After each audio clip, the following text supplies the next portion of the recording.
Okay, guys, well, I'm back again. So we're very pleased again to be joined by another great lad who I know I played with at William Carey University, a top goalkeeper, Golden Gloves winner in his time as a high-level collegiate footballer, soccer player, and now a company owner in JAG Soccer, which specialises in all things goalkeeping. So again, another top goalkeeper, guys, on the call here. This time from an American point of view, we had Don Coleman on the other day from an English perspective, who's doing very well in England now, coaching for Barnsley. And obviously now we've got Grant, who's had a great collegiate career, especially, and is now on to bigger and better things. So Grant, welcome to the call, mate. If you could just start by kind of introducing yourself to everyone and just giving a bit of brief background information, pal, into yourself and your life as a footballer, a soccer player.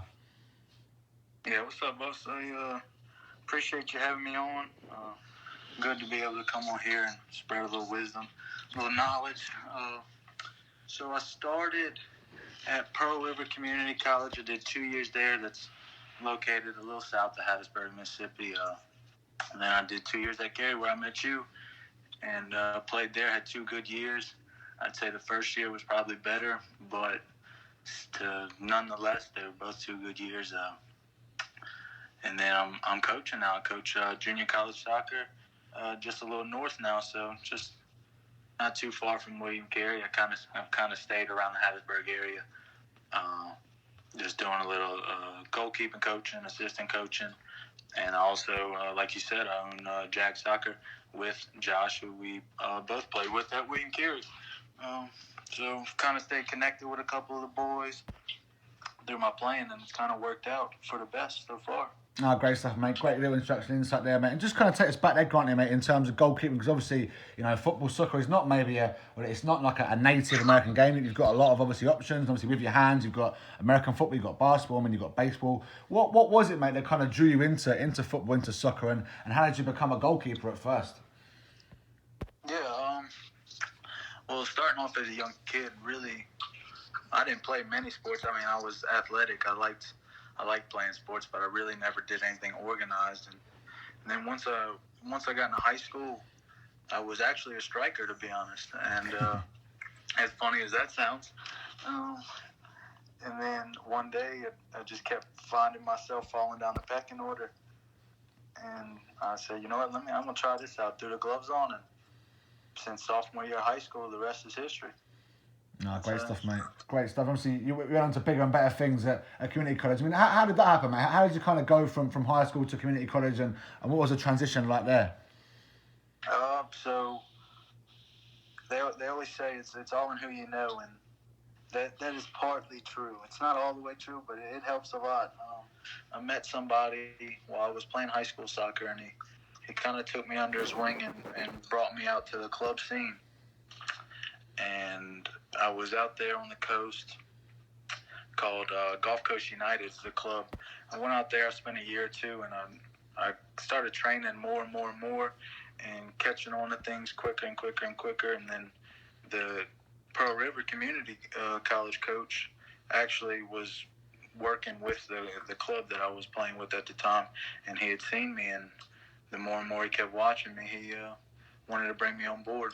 So that's how I kind of got into the community college scene. No, brilliant stuff, mate. Obviously, I can vouch for you, mate. Obviously, who you know is important, but obviously, who you know is nothing with what you know. I mean, you have to kind of have the insight and the ability and the talent to, and something to play with you. Obviously, very high caliber level of goalkeeper, ladies and gentlemen. Obviously, just talking about the transition, granted, from being a striker to being a goalkeeper. Mate. Obviously, being a goalkeeper is a very specialised position. How did you find it, mate, going from being an outfield player to a goalkeeper? And obviously, the levels of training and obviously the levels of specimen you have to be to be a goalkeeper, granted. What was that like, mate? And obviously, day to day as a goalkeeper, how did you find it, mate? Yeah, well, the first things first, the no running. Well, not as much running. That kind of helps out a whole lot with being a goalkeeper. But no, you have you have a couple people that play on the field that are a bit different, but most of your goalkeepers are. I mean, you can say this. A lot of people can say this. Most goalkeepers are a different breed. Whether they're crazy, they're tough, whatever it is. Just that training and hitting the ground every day, and whether it's getting hit in the face with soccer balls, getting injured jamming fingers, breaking fingers, whatever you want to call it. I mean, it can make you tough for sure. No, that's it, So mate. it's It's definitely a different role, mate. Obviously, as someone who played in front of you, pal, obviously it was always good having you behind us, and we formed a good relationship. And obviously, that all comes from your whole winning mindset and ability, and obviously, you know, adaptability from being a striker to a goalkeeper. And just touching upon that team at Collegiate, you know, level. Granted, obviously, you've gone through community football, community soccer, and you've become a goalkeeper. I mean, how did it all come about? Where you went into the collegiate level at William Carey under Barry Farrell, and obviously then going into that team where you know we had great success and become the number one team in the nation. How did that whole move come about for you, mate? Yeah, well, it's kind of funny now because where I coach is the team that's happened against. So backtracking to my sophomore year at Pearl River, last regular season game of the year, I broke my leg. So heading into, I always wanted to play 4-year soccer, but like playing junior college soccer, it wasn't a thing till it actually happened. So going into the 4-year school, I didn't really have many options with a cast on my leg and walking with crutches. So I got linked up with Barry, and I went on a visit, and I figured I would like it. I didn't obviously, like I said, I didn't have too many offers, so I took what I had, and it really wasn't the expectations for me. I mean, everybody knows it wasn't too high, but over training and building that mindset of winning and having a strong mentality, I went in there with to have no regrets, and things started happening. I mean, as you know, you were there. Things started happening. I just found my way on the field, whether it was out playing people or people making mistakes, and the rest is history. I mean, it was a great run, that's for sure. No, I see, mate. Again, great insight, pal. Obviously, it kind of seems a very simple way in, mate. Obviously, you kind of got to set up with Barry. Obviously, good success at community level, and obviously, you know, you've broken your leg. And obviously, Baz had come on the other day, mate. Who obviously, I know you're very aware of and very fond of, obviously, and he kind of always likes to try and recruit Americans and the best players around. Right. Obviously, you and Chance Bordini, who brought in during that time, were certainly two guys who have been used to winning. Obviously, were in the area, were kind of the high level players as such. And as you say, mate, I mean, coming in and it was different for you, pal, wasn't it? Obviously, you wasn't really expected to play as much, even though you come in from a great level locally, and obviously you compete with the likes of Josh and other European goalkeepers, and maybe, you know, you're kind of third and maybe even fourth choice. But as you say, I mean, you kind of find yourself very quickly through obviously a lot of graft, a lot of hard work as a number one, and obviously getting that chance, mate, and being able to take it. I mean, there's all well and good. We had pro footballers on the other day, mate. Pro soccer players are saying it's so important to get that chance, but then being ready and able to take it is something completely different. Again, that kind of sets, or is what sets, you know, winners away from losers as such. And just kind of talk about that, Grant, obviously, where you say you come in and you weren't really expecting to play too much. You're kind of coming in, maybe your first year, looking to get fit again, looking to kind of really make sure your body was healthy, and then trying to kick on in the second year. But quite quickly, you found yourself as a number one. And what was that like, mate, coming in as your first year and thinking you'd be kind of, you know, third or fourth choice, and then quite quickly being the first choice? How did you deal with that, mate? Yeah, well, I'm going to talk a little American football here. Tom Brady, quarterback for the Buccaneers now, he said the other day that it doesn't matter when you get your chance, but when you do get your chance, you need to be ready. And I just kept the same mindset throughout the whole process that when my time came, I was going to be ready, you know. And things kind of they went fast. I mean, as you say, being an American, I wasn't really used to being around all these foreigners. I mean, we had 20, 30 some foreigners and 4 or 5 Americans. So it was kind of awkward at first, but as I kind of got settled in and found myself more and more, did more quality training. Now, to be honest, that was the best training that I'd actually received ever. So as the days went by, I kept finding myself growing that confidence and being ready for any challenge. That's huge in goalkeeping, is that mentality of being ready and being confident. Not overconfident, and not nervous, but that perfect fine line of confident and ready for any challenge. No, that's it, mate. Again, obviously, you mentioned Grant obviously coming in as American, and maybe the level you'd experienced before maybe wasn't as high as what you got to carry from the different levels of European guys and the level of coaching. I mean, just talk about that, Grant. What was that like, mate? And obviously, what kind of set apart the training? How did it differentiate from what you'd been used to before as a goalkeeper? And what were the kind of methods and levels you were kind of being put through now to improve yourself as a goalkeeper? Yeah, at the junior college level, I mean, now it's kind of grown, but I say back then, it wasn't too long ago, but back then, we didn't really have goalkeeper coaches, specific goalkeeper training and things like that. You just stuck with the team for the most part, and a lot of no disrespect to anyone, but some of the players just weren't at the level, you know. But when you get to the 4 year, most of your people can play. You don't really have any roster fillers or anything like that. So that was the level every day in and out was top notch, and everybody brought their all every single day. Because most of you guys have come from areas where you did play at top levels and stuff like that, so y'all knew how to act professional and stuff. So that's really the difference, is knowing how to act like a professional and coming in and day out performing at a top level. No, that's it, mate. Good. Obviously, you talk about the mindset and the calibre of player you're playing. I mean, just day-to-day, Grant, I mean, what was the actual training sessions like? Obviously, I know you worked with Ross Brooks, who's a very good goalkeeper, obviously, an English guy who's established himself massively in the South, especially as one of, if not the top goalkeeping coach around the area. I mean, what was it like technically, mate, training with him, and obviously now you've gone on to be a coach. I mean, what kind of things did you learn from Ross on a day-to-day basis as a goalkeeper? Yeah, well, like you said, we had Adrian, that was Spanish. We had Callum, Scottish, and Ross and Josh. I mean, they're both English. But yeah, with Ross, all goalkeeping's different. I mean, there's no wrong goalkeeping, but all goalkeeping is different when you get into different nationalities. And one thing he really emphasized I believe that is emphasized in English goalkeeping is just having a solid foundation, being able to handle anything that comes your way, like directly at you, maybe in your little 3-yard window around you, and how to know when to secure it, hit it away, just all them small details that can take you to the next level. No, great stuff, mate. Great stuff. You talk about that. And stuff like that. Yeah, no, the finer details there, mate, which obviously Ross really helps you with, and the technical aspects are massive. Obviously, that year, mate, obviously, again, just talk about what it was like to be in that kind of team, mate. Obviously, at Carey, a kind of a team that was unknown, and a team that quite quickly, with a lot of players in the team, had played at good levels. But that winning mindset, man, obviously, that culture where I say you come in at first, and you're an American playing in an American team, American university as such, but you're kind of an outsider, mate, because obviously a lot of the players are from overseas, and obviously with it being such a non-American game as such, it is catching on. I mean, how did you find that culture, man? And what did you make of obviously the winning mindset that was implemented there with all the different players and the success that the program then went and got? Yeah, my whole career I kind of flew under the radar.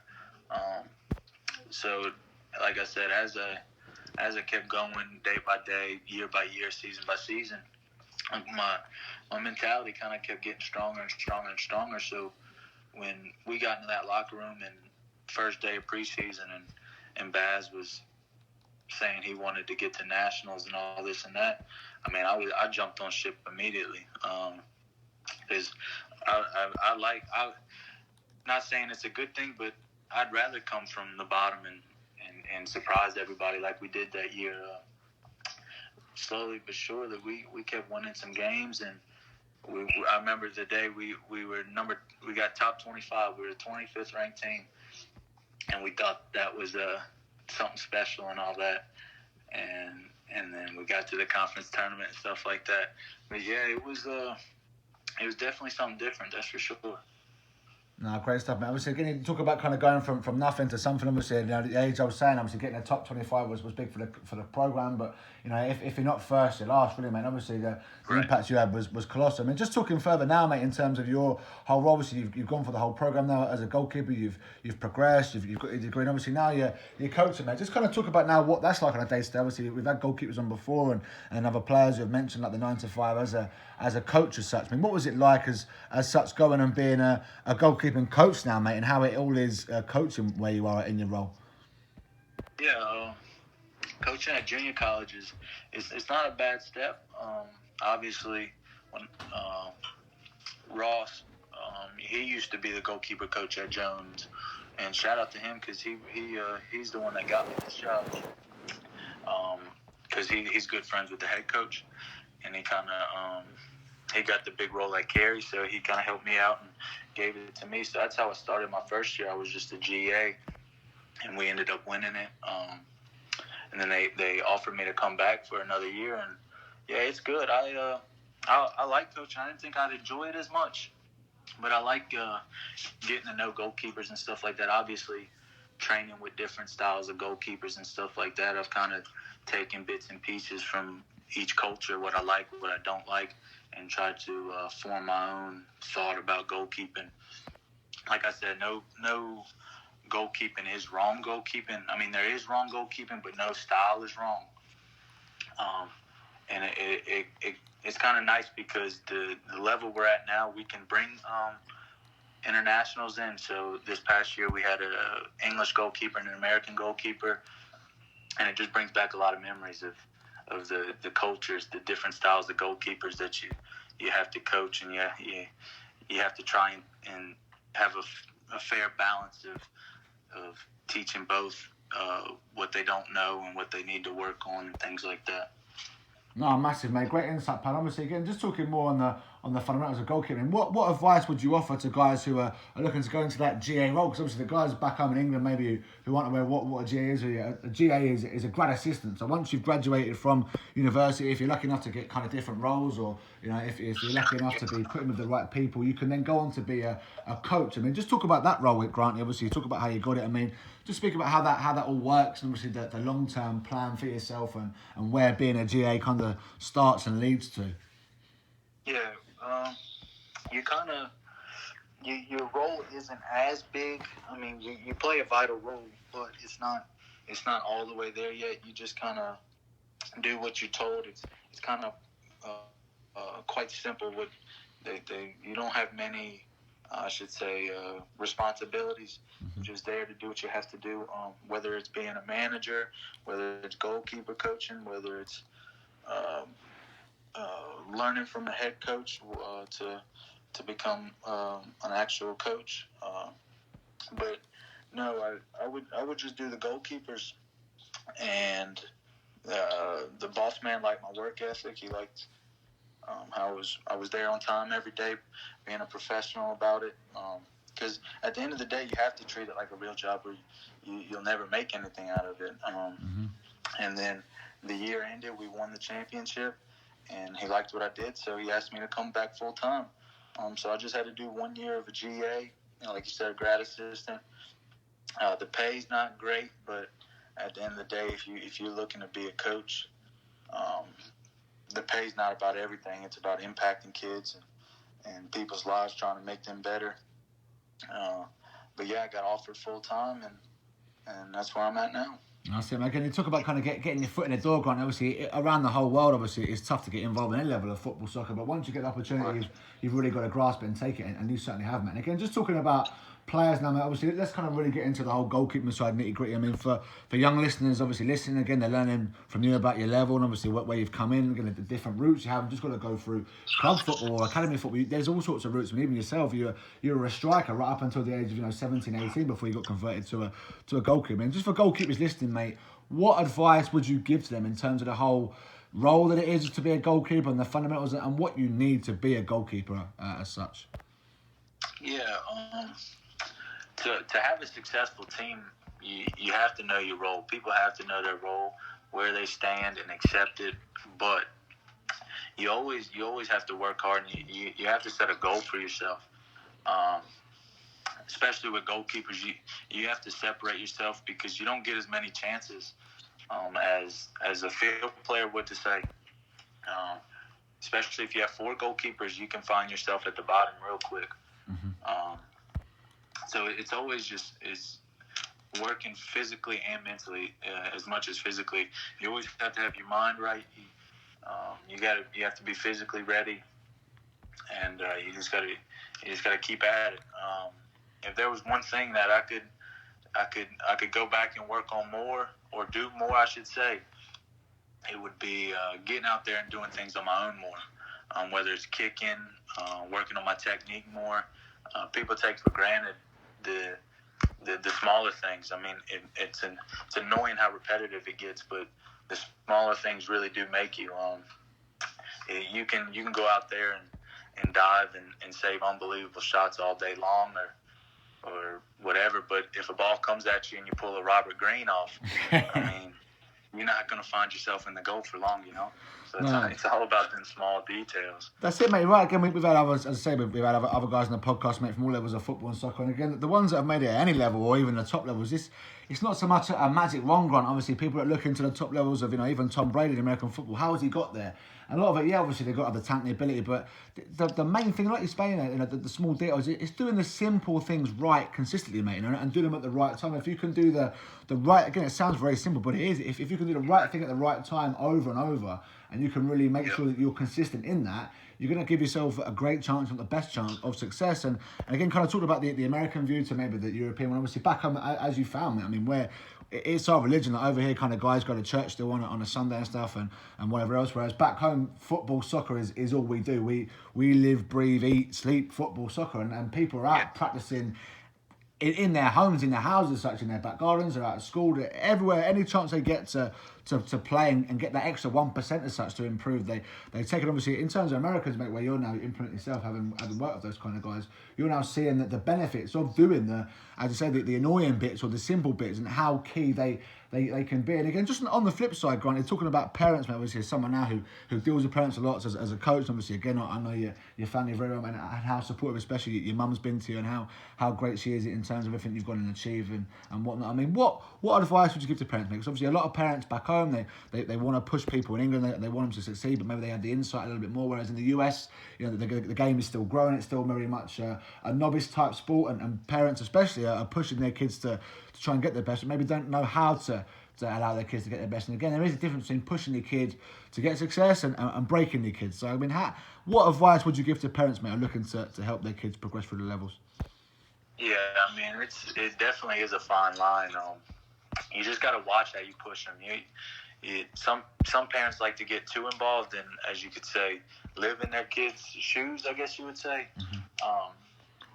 And that can be a bit much, but I would always keep it entertaining and fun for the kid, because once it's not fun anymore, I mean, kids don't want, whether it's anything. I mean, it could be video games, which is not the case, but it could be baseball, football, it could be anything.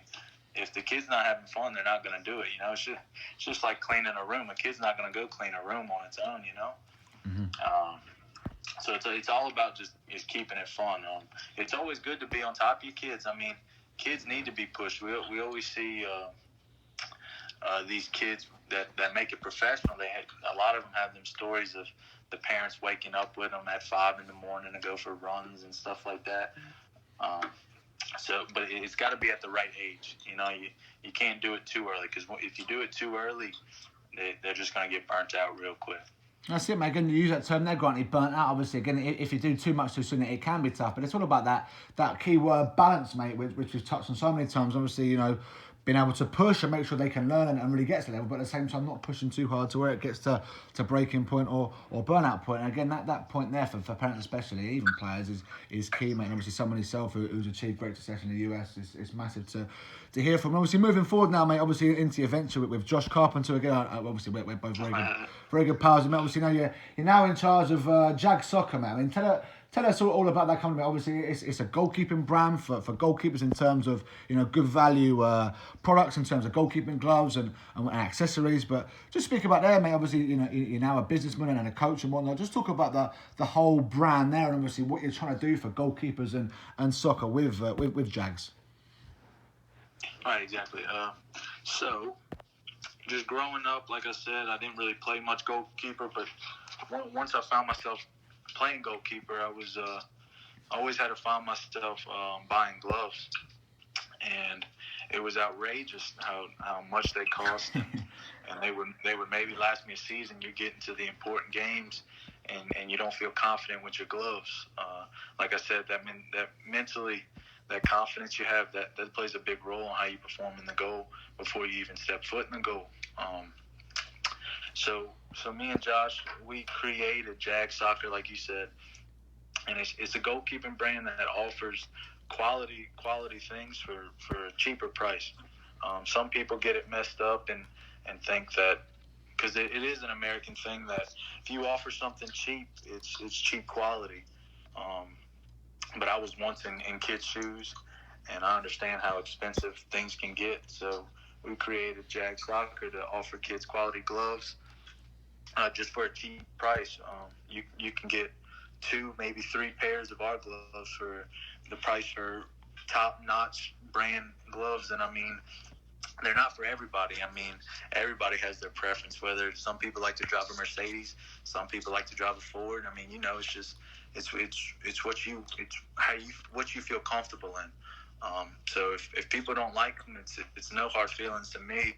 Everybody has their preference, but I have a good feeling when you try them that you won't go back to what you were wearing before.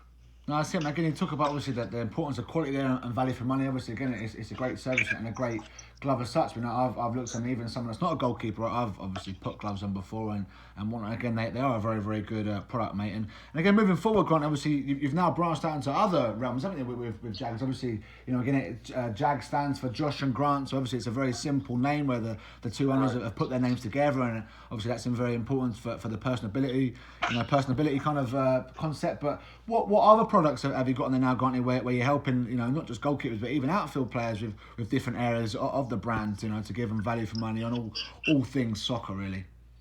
Yeah, so we got a couple things going on. I'm kind of a hat guy now. We kind of developed a thing for hats.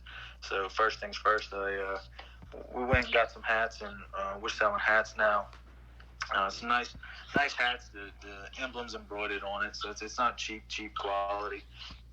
But onto the playing side, we got into this thing. It's not really an American thing yet. It's something we're trying to create.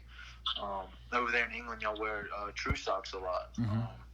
And that's kind of a big hit on the international side of soccer.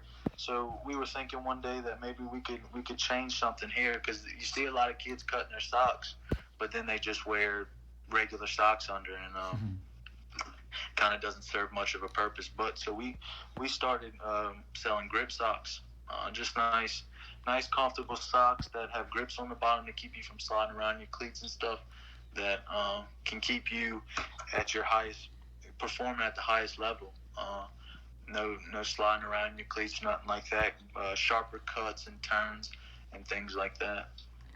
No, that's it, mate. Great stuff. Again, it's important, Grant. Obviously, we spoke about a lot of the components it takes to actually go and be a player, and what you need, mentally, physically, technically, tactically, psychologically, in terms of, even diet athleticism. But if the stuff you're wearing, obviously, gloves for a goalkeeper, I mean, obviously it's not about as such that the glove, it's more about the goalkeeper. But if you're not comfortable in what you're wearing, again, going into big games where you're having to kind of change and whatnot, it does affect your performance, and it's so key to make sure that you've got the right stuff at the right time. Obviously, that's what you're trying to implement now with JAGs, and obviously you're having great success with it. So obviously we'll include the site in your bio, mate, on this video. Obviously we'll have it underneath, and if people are interested in looking at the brand as such, you definitely can. And just before we end the call, Grant, obviously you've given great insight there, mate, in terms of an American perspective and whatnot, and obviously how to be a goalkeeper in different aspects, and obviously where you've gone on now in terms of coaching and as an entrepreneur and whatnot. I mean, what advice would you leave with people, mate? Obviously you've given great insight.